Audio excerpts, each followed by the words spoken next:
In the sky, a boy and his long-lost father walked together. This is a Blackfoot story about how they were reunited as stars. A long time ago, in Sky Country, Morningstar, son of the sun god, had a baby with a woman from Earth. But the woman disobeyed the rules of the sun, so she was sent back to Earth, and her baby was marked with an ugly scar on his face. The woman died, and her orphaned son had a rough life. He was so poor he didn't even have moccasins. The children called him Bai, Scarface, and made him the butt of their jokes. When Bai grew up, he fell in love with a beautiful girl. "I wish to marry you," he told her, but she turned him down.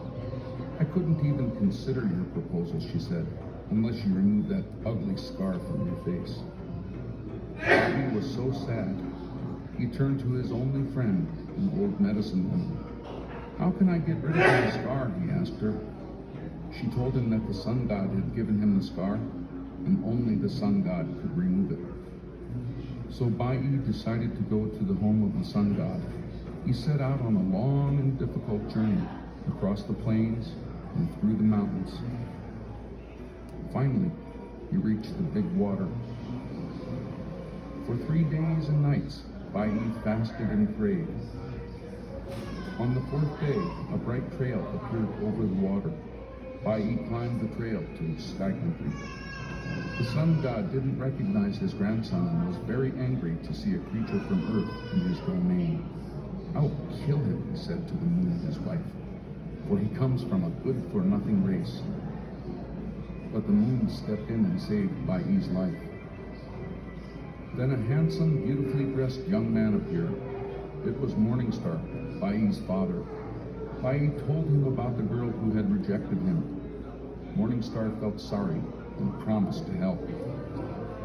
One day, father and son went hunting in a dark forest. When 7 enormous birds came after Morningstar, Bai killed them, just in the nick of time. The sun god was so thankful that Bai had saved his son's life that he agreed to remove Bai's scar. Then he appointed Bai as his personal messenger to the Blackfoot people. The sun god gave Bai 2 raven feathers to show that he'd come from the sun, and taught him the secrets of the sun dance. And Morningstar gave Bai a magic flute to win over the girl he loved. Bai returned to Earth by climbing down the Milky Way. The beautiful girl who once shunned him now agreed to be his wife. The sun god took Bai back to the sky with his new wife and turned him into a star called Little Morningstar. Look up, and you can see Bai and his father, Morningstar and Little Star, together in the sky.